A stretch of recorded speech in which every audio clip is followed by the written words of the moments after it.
मोदीजीले जसरी आएर संविधान सभामा बोल्नुभयो तर नेपाली नेताहरूदेखि सांसद सबैले पटक पटक लामो लामो ताली बजाए। जति बेला भारतीय प्रधानमन्त्री नरेन्द्र मोदीजीले नेपाल एउटा स्वतन्त्र सार्वभौमसत्ता सम्पन्न राष्ट्र हो भन्दाखेरि ताली, त्यो त यसो हेर्दा त ताली लाग्नु पर्ने कुरा त होइन। नेपाल त हुँदै हो नि, सार्वभौमसत्ता सम्पन्न स्वतन्त्र राष्ट्रै हो नि, उहिले नि थियो, अहिले नि छ, भोलि नि हुन्छ। तर हामीले ताली लगाइयो क्या, त्यहाँ बडो उत्तेजित भइयो, खुसी भइयो।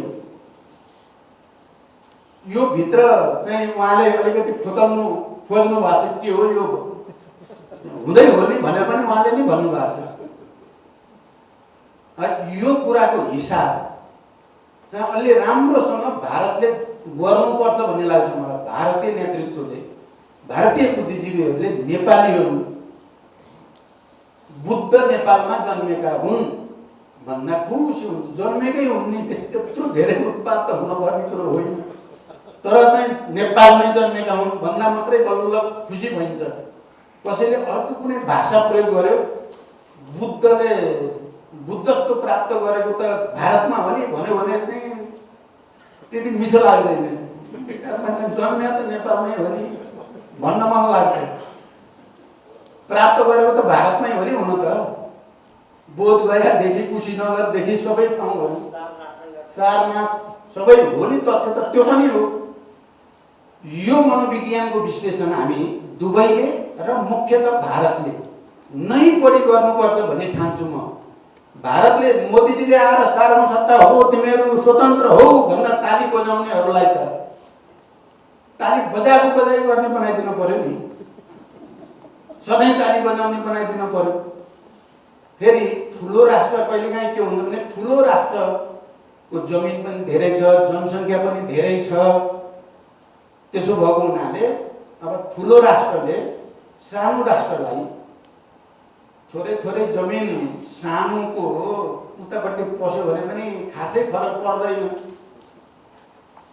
सानो ठुलो के अरे ठुलोको चाहिँ यता पस्यो भने त हालत खराब हुन्छ नि सानोको त। यो सेन्सिटिभिटीलाई पनि भारतीय नेतृत्वले, भारतीय बुद्धिजीवीहरूले गहिरो गरी समीक्षा गर्नुपर्दछ भन्ने मलाई लाग्छ। त्यसो गर्दा त हाम्रो सम्बन्ध चाहे सिमानाका अहिले जे हामीले पहिलादेखि भनेका छौँ समस्याहरू छन्, ती संवादको तरिकाद्वारा उदार मन लिएर चाहिँ समाधान गर्न नसकिने कुरा छैन।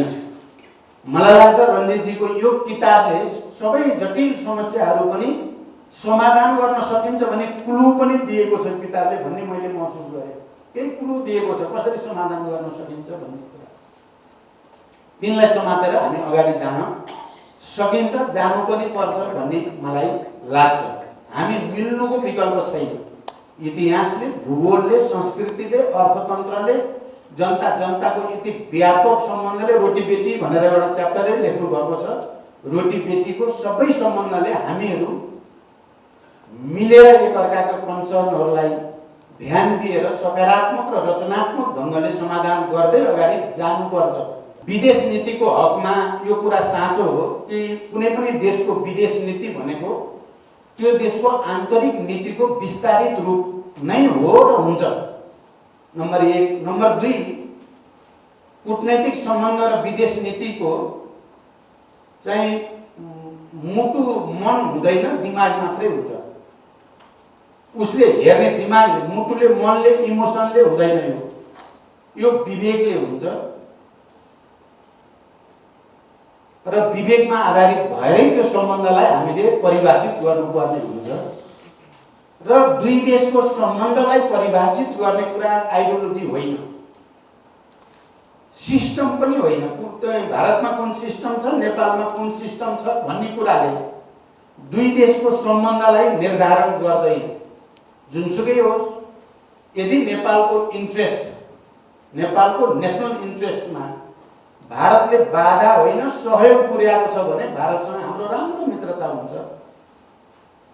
नेपालमा जुनसुकै सिस्टम होस्, नेपालको सिस्टमले भारतको नेसनल इन्ट्रेस्टलाई बाधा पुर्याएको छैन, बरु त्योसँग सहयोगी हुन मद्दत गरेको छ भने नेपालसँग भारतको पनि राम्रो सम्बन्ध हुन्छ। यो कुरा दुनियाँमा देखेकै छ नि। सिस्टमले के काम गरेको छ? साउदी अरबमा के सिस्टम छ, अमेरिकामा के सिस्टम छ, साउदी र अमेरिकाको के सम्बन्ध छ हामीलाई थाहा छ। हिजो भारतमा के सिस्टम थियो, युएसएसआरमा सोभियत सङ्घमा के सिस्टम थियो, तर इन्दिरा गान्धी र चाहिँ सोभियत सङ्घको 20 वर्ष सन्धि के थियो हामीलाई थाहा छ। सिस्टम मिलेको भनेको अमेरिका र भारतको त्यो बेलामा के अवस्था थियो, नमिलेकाहरूको चाहिँ मित्रता त्यस्तो थियो। केले गर्दा भयो त्यो भन्दा नेसनल इन्ट्रेस्ट, एकअर्काको नेसनल इन्ट्रेस्ट सर्भ गर्यो, एकअर्काले मद्दत गर्यो भने त्यहीँनिर चाहिँ तपाईँका सम्बन्धहरू सुदृढ भएर जान्छ। हामी भारत र नेपालको सम्बन्धलाई जो युनिक भन्छौँ, स्पेसिफिक खालको छ भन्छौँ, यो दुनियाँमा अन्तर नभेटिने खालको छ भन्छौँ, हामीले भनि पनि राखेका छौँ।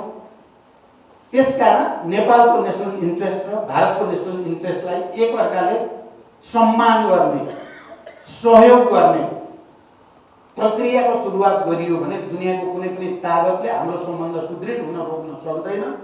हामी सबै त्यतैतिर लागौँ। एउटा के कुरा सत्य हो भने सबैको सहयोग नभइकन त यो शान्ति सम्झौता भएको होइन। त्यसमा हुन त कतिपय शक्ति केन्द्रहरू यो शान्ति सम्झौता हुनै नपाओस् भनेर अन्तिम समयसम्म नि बल गरेको पनि हामीलाई थाहा छ। मलाई लाग्छ रञ्जितजीलाई पनि थाहा छ त्यो कुरा। तर पनि